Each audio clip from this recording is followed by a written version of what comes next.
Começa agora Revidecast, o podcast semanal da Revide. Oferecimento Ribeirão Shopping, sempre muito mais. E Associação de Engenharia, Arquitetura e Agronomia de Ribeirão Preto. Olá, eu sou a Bel de Farias. E eu sou o Murilo Pinheiro. Vamos às principais notícias da semana na nossa cidade e região. É o Revidecast, o podcast da Revide. Revide. E o lockdown provocou muita polêmica desde quinta-feira, quando toda a cidade precisou fechar. Do transporte público às atividades comerciais. Ribeirão também fica dividida entre os que acham que essa é uma das saídas para melhorar o sistema de saúde e de outros que não acreditam na eficiência da decisão. E na segunda-feira, a administração resolveu prorrogar o lockdown até o dia 7 de junho, permitindo a abertura dos supermercados a partir de quinta-feira, dia 3, no feriado de Corpus Christi. Em seguida do anúncio, no final da tarde, moradores e empresários promoveram um protesto em favor da reabertura das atividades comerciais em Ribeirão Preto. A manifestação ocorreu em frente à prefeitura. Durante o ato, além de pedirem pela abertura do comércio da cidade, os manifestantes discursaram sobre diversos assuntos que rodeiam a pandemia no Brasil, como o uso precoce de medicamentos para a prevenção da Covid-19 e o retorno das aulas presenciais. Os manifestantes também criticaram a postura do prefeito de Ribeirão Preto, Duarte Nogueira, em relação ao enfrentamento da pandemia na cidade. Durante o ato, os organizadores também recolheram alimentos, materiais de higiene pessoal e limpeza e roupas para a doação de famílias que foram atingidas pela pandemia. Revide.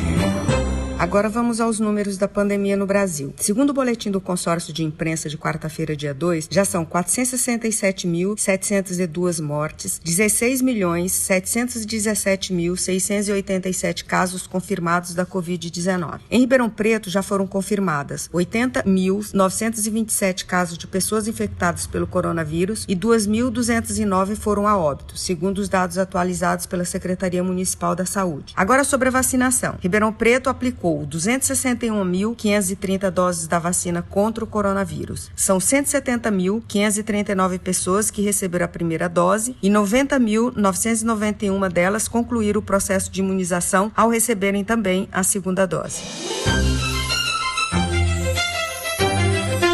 Revide.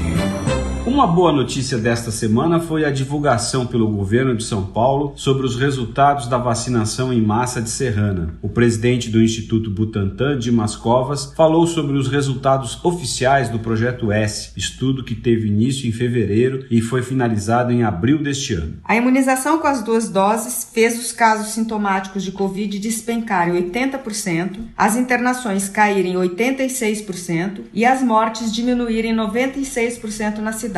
As reduções foram constatadas na comparação dos dados entre os meses de fevereiro, março e abril. O presidente do Butantan acredita que as conclusões do estudo poderão embasar as estratégias de imunização no Brasil e no mundo. Ele diz que a vacina é segura, eficaz, eficiente, de altíssima qualidade e contribui para prevenir o desenvolvimento da doença, complicações e óbitos entre os infectados. Segundo Dimas Covas, o Projeto S criou em Serrana uma barreira imunológica contra o vírus, reduzindo drasticamente a transmissão no município. Ainda segundo as conclusões do estudo, quando atingida a cobertura de 70% a 75%, a queda na incidência foi percebida até no grupo que ainda não tinha completado o esquema vacinal. Uma outra boa notícia foi a divulgação feita pelo governo de São Paulo na quarta-feira de que toda a população do estado deve ser vacinada até 31 de outubro. Todas as pessoas com mais de 18 anos residentes no estado de São Paulo serão vacinadas até esta data, prometeu o governador João Dória. De acordo com a perspectiva de entrega de insumos e das vacinas pelo Ministério da Saúde, a previsão é de que a população abaixo dos 30 anos comece a ser vacinada no final de setembro. A previsão inicial do governo paulista era vacinar a população até o dia 31 de dezembro. A coordenadora-geral do Programa Estadual de Imunização, Regiane de Paula, garantiu que o cronograma estadual prevê, inclusive, possíveis atrasos na liberação dos imunizantes e insumos. Você pode conferir a agenda no portal da Revide. Agora uma notícia triste para a cidade e o país. Na segunda-feira, perdemos o grande pesquisador do nosso país, o físico Sérgio Mascarenhas, que morreu aos 93 anos. Ele foi um dos fundadores do Instituto de Física e Química da Universidade de São Paulo, da Unidade da Embrapa de Instrumentação e participante da criação da Universidade Federal de São Carlos, UFSCar. O professor Sérgio Mascarenhas estava internado no Hospital São Paulo em Ribeirão Preto desde sexta-feira, dia 28, sofreu uma parada cardiorrespiratória e não resistiu. O Conselho Nacional de Desenvolvimento Científico e Tecnológico, CNPq, divulgou uma nota de pesar. Segundo a nota, o professor é querido por todos e deixa um grande legado para a ciência brasileira, tendo mantido sempre um forte vínculo com o CNPq, como o apoio à criação e ao desenvolvimento do Centro de Memória da instituição. O pesquisador nasceu no Rio de Janeiro, onde se formou na Universidade Federal, mas a carreira foi em São Carlos, para onde se mudou motivado a fazer pesquisas inovadoras. Ele transformou a pesquisa de materiais na sua missão de vida. Foi um dos primeiros pesquisadores a trabalhar na área no Brasil e a inseriu em todos os setores que conseguiu. O principal legado do professor Sérgio Mascarenhas para São Carlos foi a UFSCar, do qual foi um dos idealizadores e onde foi responsável pela criação do curso de Engenharia de Materiais, o primeiro do tipo na América Latina. A universidade deu início com ensinos de áreas pouco conhecidas na época, como Engenharia de Materiais, Computação e Ecologia. Revide. Uma notícia que causou polêmica nas redes sociais foi a aprovação em primeira instância na Câmara Municipal dos Vereadores de um projeto de lei enviado pela Prefeitura que prevê um subsídio financeiro de até 17 milhões ao consórcio pró-urbano, responsável pelo transporte coletivo na cidade. Segundo o governo municipal, o aporte é necessário, tendo em vista o momento excepcional causado pela pandemia da Covid-19. A medida visa cobrir o valor da queda de arrecadação pela empresa. No projeto, a Secretaria Municipal da Fazenda informa que, visando a preservação do sistema de transporte público coletivo municipal, pagará ao consórcio apenas os valores referentes ao custo operacional do serviço, que, em virtude da pandemia da Covid-19, não tenha sido coberto pela arrecadação de tarifas. A Transerp ficará responsável por elaborar o cálculo dos valores, levando em consideração as novas condições do transporte público, como a recomendação de redução de passageiros para não causar aglomerações. O cálculo ainda deverá levar em consideração a quilometragem percorrida, custo de combustíveis, mão de obra e a receita estimada para o período. Uma nota assinada pelas entidades, o Instituto Ribeirão 2030, a Associação Comercial e Industrial de Ribeirão Preto e o Observatório Social do Brasil, criticaram o repasse à empresa de transporte. De acordo com as entidades, a proposta carece de maior transparência nas informações. A nota não ignora o fato de que a concessão assinada durante o governo Darcy Vera em 2012 prevê o equilíbrio econômico-financeiro do contrato e que as empresas de ônibus que compõem o pró-urbano tiveram suas receitas afetadas pela pandemia, em razão da acentuada redução no número de usuários. As entidades ressaltam que, transcorrido mais de um ano do início da pandemia, ainda se verifica ônibus com excesso de passageiros em relação aos limites de segurança sanitária, sem que houvesse eficaz medida de resolução por parte da Transerp e da concessionária. Dizem ainda que não há no projeto de lei menção a dispositivos que garantam efetivamente a proteção aos usuários como contrapartida ao socorro financeiro, apenas referência à programação especial, ainda não apresentada. Argumentam também que comerciantes e pequenos empresários não receberam a mesma atenção do poder público, que não foram contemplados até o momento com medidas expressivas de socorro por parte do governo local. As entidades lembram na nota que o contexto, alinhado às restrições orçamentárias da Prefeitura, apenas reforça a necessidade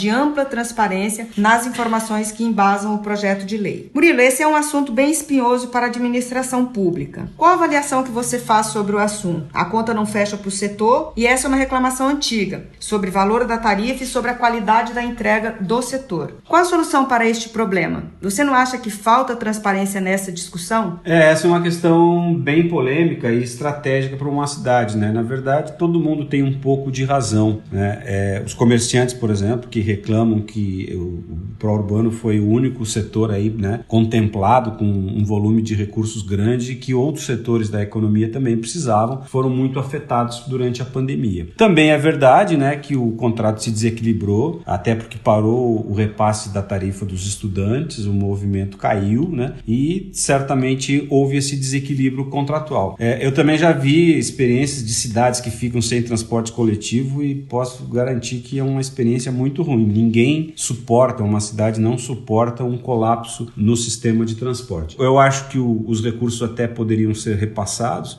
O que precisa mesmo é um pouco de maior transparência, já que a população foi chamada, através da prefeitura, a pagar parte dessa conta, né? Nós, os cidadãos, a imprensa, as pessoas de Ribeirão Preto, têm direito a saberem exatamente, né, quais são as necessidades da empresa e como esse dinheiro será empregado. Revide.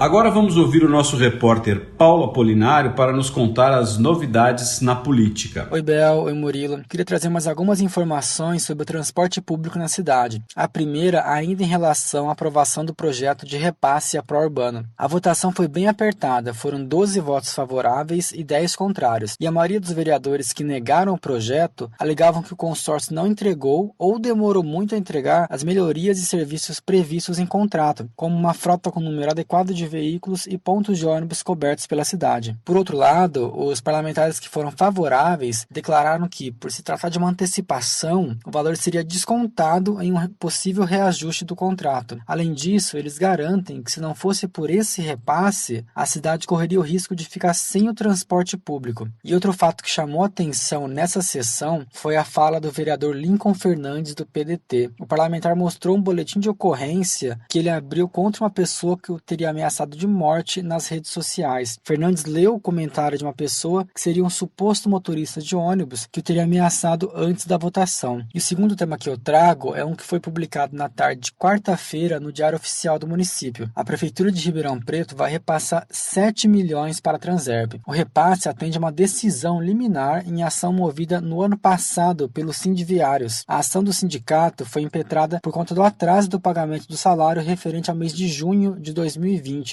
Na época, a 4ª Vara do Trabalho de Ribeirão Preto concedeu liminar que obrigou a Prefeitura e a Transerp a efetuarem um pagamento no prazo máximo de 5 dias. Vale lembrar que no ano passado, a Transerp enfrentou problemas financeiros e teve dificuldade de garantir o pagamento em dia de parte dos funcionários. Bem, por hoje é isso e até semana que vem. Revide. Marina Aranha, editora da Revide, vai nos contar quais os assuntos mais relevantes da edição. Oi, Bel. A Revide dessa semana traz na capa o Dia dos Namorados e as formas que casais da região encontraram para celebrar o amor em plena pandemia. E tem muito assunto bacana e importante. Uma entrevista sobre a importância do luto, reportagem sobre a flexibilização em Ribeirão Preto, o sucesso da vacinação em massa em Serrana e um conteúdo especial para os nossos leitores. Lembrando que a Revide dessa semana é digital e pode ser conferida em nossas redes sociais ou no revide.com.br.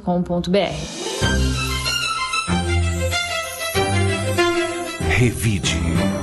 Agora vamos ouvir da Gabriela Maulin, que está cobrindo as férias da Raíssa, quais foram os destaques da semana. Olá, Murilo e pessoal do RevideCast. Aqui é Gabriela Maulin. Fiquem agora com os destaques do Portal Revide dessa semana. Além das notícias relacionadas à pandemia da Covid-19, durante essa semana o Portal Revide também publicou diversas notícias de Ribeirão Preto e região. Um dos destaques são as vagas de emprego, que são publicadas diariamente. Para conferir as oportunidades, basta acessar revide.com.br, clicar na aba Notícias e ir até a editoria Empregos. Além dessas, outra notícia que chamou a atenção dos internautas foi a do anúncio do governador de São Paulo, João Dória, que afirmou que até o dia 31 de outubro toda a população adulta do estado estará vacinada contra a Covid-19. Você confere essa e as demais notícias no portal Revide. Em revide.com.br vocês também encontram os nossos blogueiros, que postam conteúdos de diferentes temas semanalmente. É só acessar a aba de blogueiros no portal Revide e escolher o assunto que mais o agrada. Também é possível acompanhar os nossos destaques por meio das nossas páginas nas redes sociais. É só procurar por Revista Revide.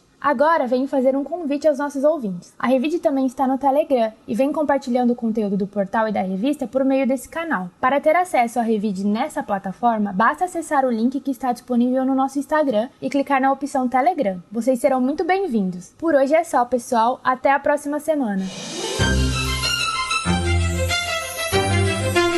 Revide. Marina, e para o fim de semana, quais as dicas de filme, livro e série que você tem para sugerir para os nossos ouvintes? Bel, eu tô de volta com as dicas culturais. Em literatura, a sugestão é o lançamento que chega às livrarias em 22 de junho, mas já está em pré-venda. O segundo volume da trilogia Escravidão, de Laurentino Gomes. Nas obras, o autor percorre o período entre 1700 e 1800, quando 2 milhões de homens e mulheres foram arrancados de suas raízes africanas. Um trabalho de pesquisa minucioso e necessário. Já na TV, a dica é a 3ª temporada de Método Kominsky, que mostra a amizade divertida entre Sandy e Norman, melhores amigos que envelhecem com bom humor, apesar das tristezas da vida. Produção da Netflix. E para se divertir também na Netflix, a dica é o longa A Família Mitchell e a Revolta das Máquinas, uma animação que mostra a família mais estranha do mundo, que está com o destino da raça humana nas mãos. Uma aventura para toda a família. Por hoje é isso, Bel. Cuidem-se muito e divirtam-se na medida do possível. Até o próximo Revidcast. Revide.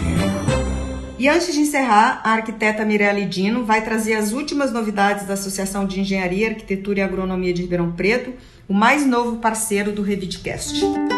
Oi pessoal, eu sou a Mirelle Dino e com meus colegas Fabiola Narciso e Bruno Prota apresento o Painelcast, o podcast da Associação de Engenharia, Arquitetura e Agronomia de Ribeirão Preto, a AEARP. O episódio 8 está no ar. Você já teve um sonho profissional? Sabe como sair da imaginação para a vida real? Nós conversamos com Dimas Facioli, consultor de recursos humanos. A gente se autoconhece muito pouco também, não só do ponto de vista técnico, de formação, de experimentação, como se conhece pouco comportamentalmente. Ouça o episódio no Spotify, Deezer, Google Podcasts, Apple Podcasts ou no site www.aearp.org.br. Siga o @aearp e o @painelcast. Venha conversar com a gente. Quero agradecer aos ouvintes que nos acompanham toda semana e desejar um fim de semana com a sua família e pedir para todos que se cuidem. Mantenham o distanciamento social, usem álcool em gel e quando sair, usem máscara. Bom fim de semana para todos e obrigado por nos acompanhar. Até a semana que vem. O Revidcast tem a edição do Rodrigo Leone e está disponível nas plataformas de áudio Spotify, Amazon, YouTube, SoundCloud, Deezer, Apple Podcasts e Google Podcasts. Você ouviu o Revidcast, o podcast semanal da Revide.